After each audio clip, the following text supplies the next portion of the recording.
Hello students, good morning to all. আজকে আরেকটা নতুন ক্লাস নিয়ে আমি এসেছি। আজকে ক্লাসের টপিক হচ্ছে প্রিপোজিশনস।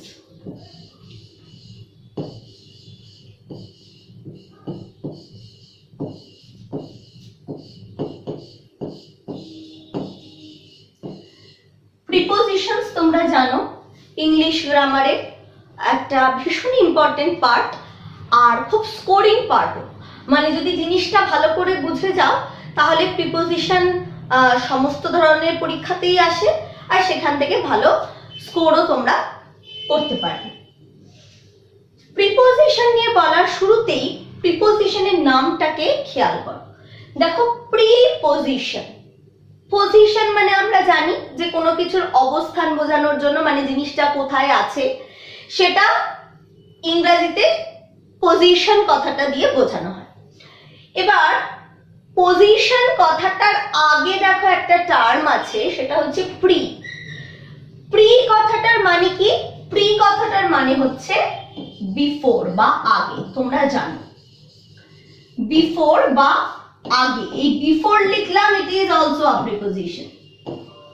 ঠিক আছে, কোনো কিছুর আগে বোঝানোর জন্য আমরা প্রি কথাটা ইউজ করে থাকি। প্রি কথাটার মানেই হচ্ছে আগে, পোস্ট কথাটার মানে হচ্ছে পরে।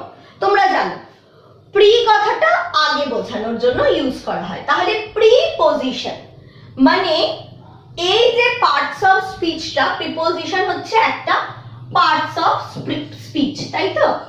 পার্টস অফ স্পিচ মানে তোমরা জানো যে আমরা যে রেগুলার লাইফে কথা বলি বা যা কিছু ইংলিশ সেন্টেন্স, সেটা হচ্ছে স্পিচ।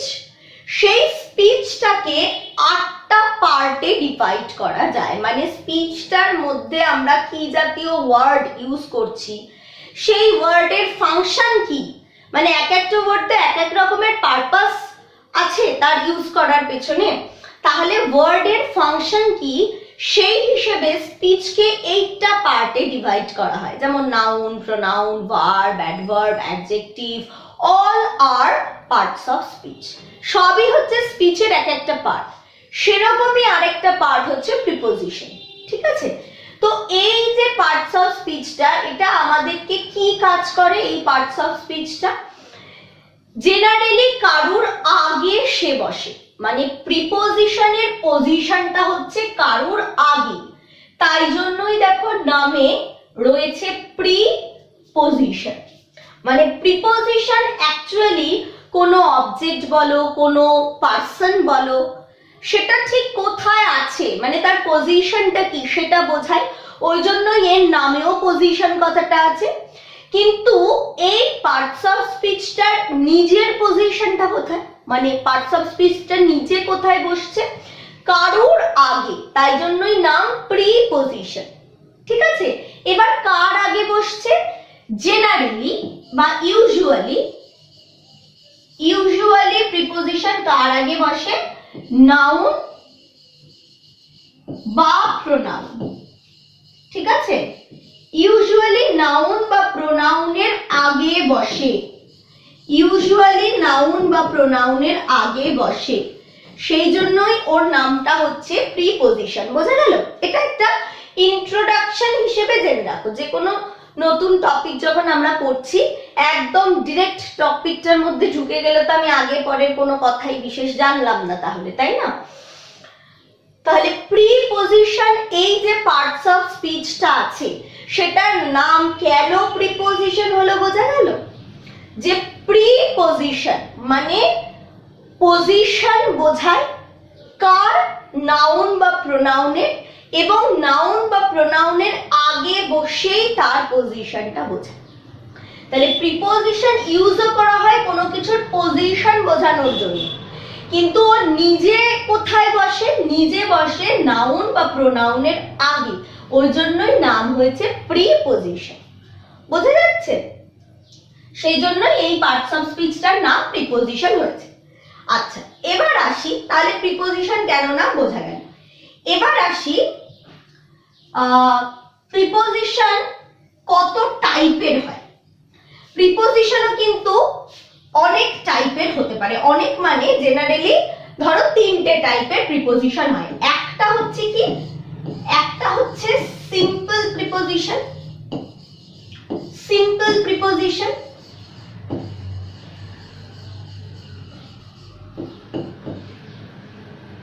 আরেকটা কি ডাবল প্রিপোজিশন, আরেকটা ডাবল প্রিপোজিশন, আর থার্ডটা কি, থার্ডটা হচ্ছে কম্পাউন্ড প্রিপোজিশন। ঠিক আছে, সবকটাই আমি এক্সপ্লেইন করে দিচ্ছি কোনটাকে কি বলে। প্রিপোজিশন তাহলে আমি বললাম নাউন বা প্রোনাউনের আগে বসে, বসে কি করে, নাউন বা প্রোনাউনের পজিশনটাকেই বোঝায়। মানে ধরো ওই নাউনটা, সাপোজ আমি বলছি যে ব্যাগের ভেতরে বই রয়েছে, তাহলে ব্যাগও একটা কমন নাউন, বইও একটা কমন নাউন। এবার ব্যাগের কোথায় না ভেতরে বই রয়েছে, তাহলে বই বা বুক এই যে নাউনটা তার আগে একটা প্রিপোজিশন বসাচ্ছি, বসানোর ফলে কি হচ্ছে, ওই বুকটা কোথায় আছে সেই পজিশনটা আমরা জানতে পারছি। ঠিক আছে, এবার সেই প্রিপোজিশনেরই তিনটে টাইপ হয়, একটা হচ্ছে সিম্পল প্রিপোজিশন, একটা ডাবল প্রিপোজিশন, একটা কম্পাউন্ড প্রিপোজিশন। বোঝা যাচ্ছে? সিম্পল প্রিপোজিশন কারা? সিম্পল প্রিপোজিশন মানে ধরো যে প্রিপোজিশন গুলো একা একা নিজেরাই বসে, মানে তাদের সাথে আর অন্য কোনো প্রিপোজিশন জুড়ে বসে না। যেমন ধরো একেবারে কমন যে প্রিপোজিশন গুলো, যেগুলো আমাদের ভীষণ জানা, ছোট থেকে অনেক পড়ে এসেছি, যেমন ধরো অন, ইন, অ্যাট, হ্যাঁ, টু, এরকম আরো যেগুলো অন, ইন, অ্যাট, টু, এগুলো সবই কি, এগুলো সবই হচ্ছে সিম্পল প্রিপোজিশন। মানে এরা একা একাই কোনো নাউন বা প্রোনাউনের পজিশন বোঝাতে ইউজ হয়, একা একা ইউজ হয়, মানে এগুলোর সাথে দেখো আর অন্য কোনো প্রিপোজিশন কিন্তু জুড়ে নেই। ঠিক কি না? অন সেটা নিজেই একটা প্রিপোজিশন, ইন নিজেই একটা প্রিপোজিশন। ডিফারেন্সটা কোথায় হয়ে যায়? ডাবল প্রিপোজিশনে এসে। ডাবল প্রিপোজিশন মানে হচ্ছে দুটো সিম্পল প্রিপোজিশন জয়েন করে ডাবল প্রিপোজিশন তৈরি হয়।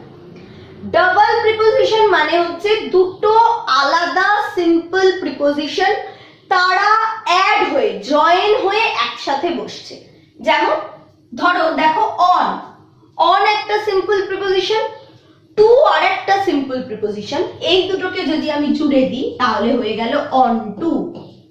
অন টু হচ্ছে একটা ডাবল প্রিপোজিশন। আবার ধরো ইন, ইন একটা সিম্পল প্রিপোজিশন, টু একটা আলাদা সিম্পল প্রিপোজিশন, তো এই দুটোকে যদি আমি একসাথে জুড়ে দিই তাহলে কি পাবো? ইনটু। ইন আর টু এই দুটো সিম্পল প্রিপোজিশন মিলে তৈরি হলো ইনটু, তাহলে ইনটুটাকে বলবো একটা ডাবল প্রিপোজিশন। এই রকম ভাবে চলবে। তাহলে সিম্পল প্রিপোজিশন মানে যে প্রিপোজিশন গুলো রেগুলারলি ইউজুয়ালি আমরা ইউজ করে থাকি, নরমালি কোনো তার জন্য বিশেষ কিছু জানার দরকার পড়ে না। তোমাদের একটা সেন্টেন্স দিলে পরে সেই সেন্টেন্সের কোনটা প্রিপোজিশন এটা চোখ বন্ধ করে বলা যায়। কিন্তু যে সিম্পল প্রিপোজিশন গুলো আমরা ইউজ করে থাকি অনেক সময় হয় এরকম দুটো সিম্পল প্রিপোজিশন জয়েন হয়ে একসাথে হয়ে আরেকটা নতুন প্রিপোজিশন তৈরি করে, সেগুলোকে বলে ডাবল প্রিপোজিশন। বোঝা গেল? এইবার কম্পাউন্ড প্রিপোজিশন কি? কম্পাউন্ড প্রিপোজিশন মানে হচ্ছে যে আমি কোনো জেনারেলি কোনো নাউনের সাথে অ্যাড করে যখন কোনো প্রিপোজিশন বসাবো, নাউনের সাথে অ্যাড করে কোনো প্রিপোজিশন, জেনারেলি প্রিপোজিশন বসেই নাউন আর প্রোনাউনের আগে, মানে প্রিপোজিশনের পজিশন হচ্ছে pre a noun or pronoun, একটা নাউন বা প্রোনাউনের আগে, before a noun or a pronoun, সেখানেই হচ্ছে প্রিপোজিশনের নিজের পজিশন, মানে নিজে সে সেখানে বসে।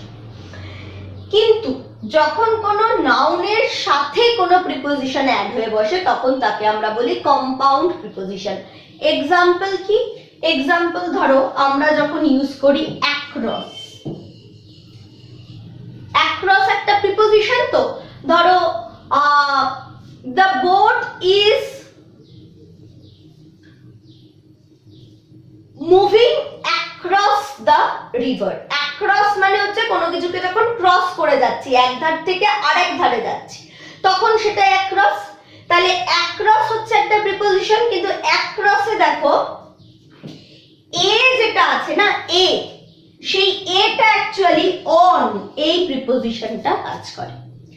অনের সাথে ক্রস, এই নাউনটা অ্যাড হয়ে বা ভার্বটা অ্যাড হয়ে কি করেছে, নাউন বা কখনো কখনো ভার্ব, ঠিক আছে, সেইটা অ্যাড হয়ে কি হলো, অ্যাক্রস, এই প্রিপোজিশনটা তৈরি হলো। তাহলে অ্যাক্রস প্রিপোজিশনটাকে আমি কি বলবো, কম্পাউন্ড প্রিপোজিশন।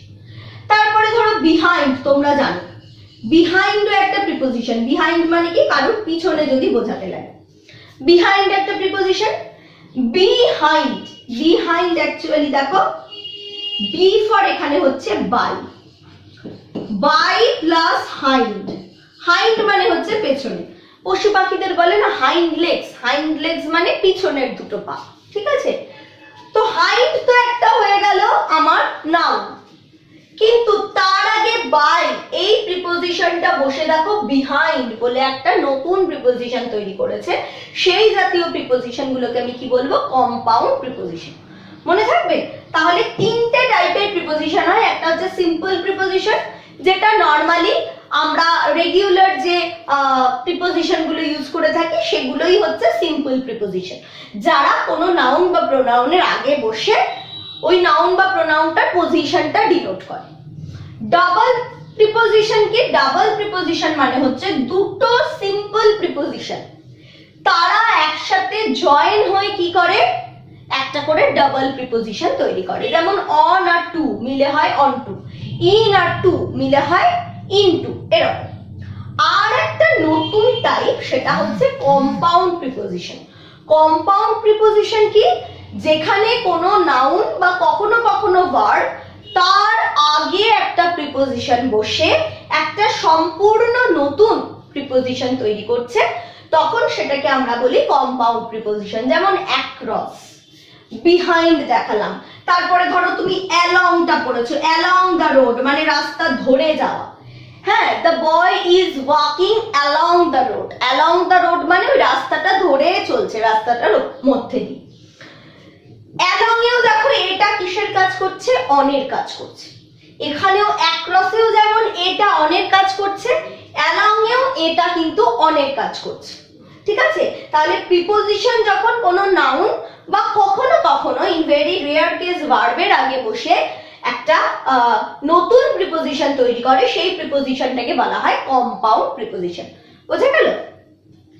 এইটাই হচ্ছে প্রিপোজিশনের টাইপ গুলো। এই তিন টাইপেরই জেনারেলি প্রিপোজিশন হয় জেনারেলি।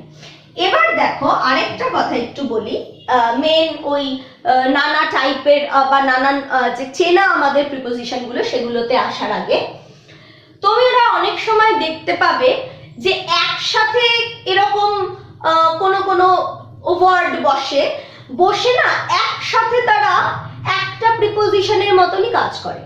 যেমন ধরো আমরা অনেক সময় বলে থাকি না ইনস্টেড অফ, ইনস্টেড অফ বলে থাকি না কথাটা, ইনস্টেড অফ। ইনস্টেড অফ মানে কি, ধরো কোনো কিছুর পরিবর্তে, যেরকম I like tea instead of coffee, মানে কফির পরিবর্তে আমি চাটা পছন্দ করি।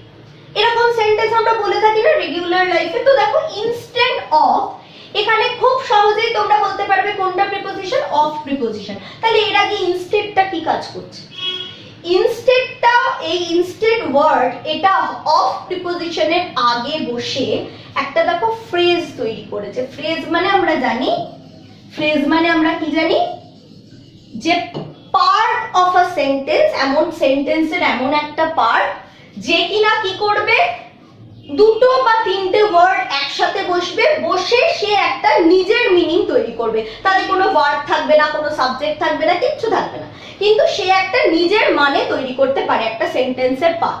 এটাকে বলছি ফ্রেজ। কিন্তু এই ফ্রেজটায় দেখো একটা প্রিপোজিশন অ্যাড হয়ে আছে, এই জন্য এই ফ্রেজগুলোকে কি বলে, প্রিপোজিশনাল ফ্রেজ। Prepositional phrase. কেন প্রিপোজিশনাল ফ্রেজ? কারণ ইনস্টেড অফ এটা একটা ফ্রেজ যার বাংলা মানেটা হচ্ছে পরিবর্তে। তুমি যখন কোনো কিছুর বদলে কোনো কিছু বলছো তখন আমরা এই ইনস্টেড অফ কথাটা ইউজ করে থাকি। তাহলে instead of it is a phrase but it is joined to a preposition, so it is a prepositional phrase. বোঝা যাচ্ছে?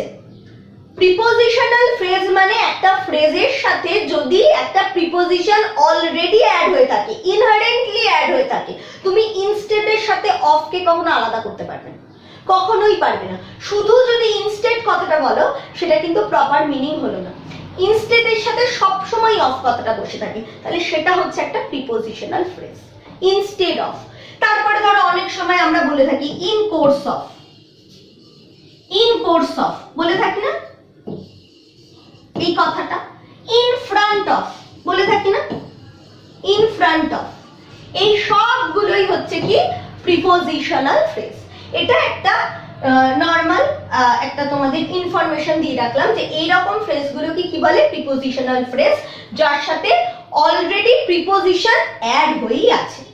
ঠিক আছে, এইবার চলো দেখি আমাদের নরমাল যে প্রিপোজিশনস গুলো রয়েছে, জেনারেলি আমাদের লাগে পরীক্ষার জন্য বা আমাদেরকে যেগুলো নিয়ে কাজ করতে হয়, তার একটা লিস্ট প্রথমে দেওয়া ভালো যে নরমাল কি কি রকমের প্রিপোজিশন আমাদের লাগতে পারে। ধরো খুব সোজাগুলোই in, on, to, for, of, হ্যাঁ, তারপর ধরো ওভার,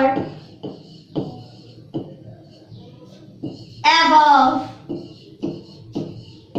at, beside, beside মানে কি পাশে, কোনো কিছুর পাশে বোঝানোর জন্য beside, behind, behind মানে পিছনে। আমি দেখালাম behind is a compound preposition, তাই না, যেখানে be মানে অ্যাকচুয়ালি by, এই প্রিপোজিশনটা বলছে, আর hind মানে তো পিছনে, behind, হ্যাঁ মানে পিছনে। এক্ষুনি পড়লাম prepositional phrase in front of। ঠিক আছে, এগুলো দেখো সবই পজিশন বোঝায়। তারপরে ধরো কম্পাউন্ড তো পড়ে নিলাম। এবার ধরো ডাবল প্রিপোজিশন যদি বলি ইনটু, অনটু, ঠিক আছে, এরকম আরো আছে, সেটা পড়তে পড়তে ধরো আরো আমরা জানতে পারবো, শিখতে পারবো। মোটামুটি এইগুলো হচ্ছে আমাদের রেগুলার ইউজ বা ভীষণ পপুলারলি ইউজড প্রিপোজিশন। ভীষণ ভাবে তুমি যে কোনো ইংরেজি পেপার বলো, ইংরেজি স্টোরি বলো, ছোটদের বড়দের, হ্যাঁ সব জায়গাতেই দেখবে সেন্টেন্সের মধ্যে এই প্রিপোজিশন গুলো ভীষণ কমনলি চলে আসে। তাহলে এগুলো হচ্ছে commonly used preposition, commonly used preposition. কিন্তু আমাদের যেটা জানতে হবে যে কমনলি ইউজড প্রিপোজিশন তো জানলাম, কিন্তু এগুলো কোথায় ইউজ হয়, অ্যাকচুয়ালি কোথায় কোন প্রিপোজিশনটা লিখবো, মানে কোন সেন্টেন্সের সাথে কোন প্রিপোজিশনটা বসালে তার মিনিংটা ঠিক হবে, সেইটা জানার কাজটা এবার শুরু করা। তাহলে কিছু কমনলি ইউজড প্রিপোজিশনস এগুলো তোমরা নোট করে নিতে পারো।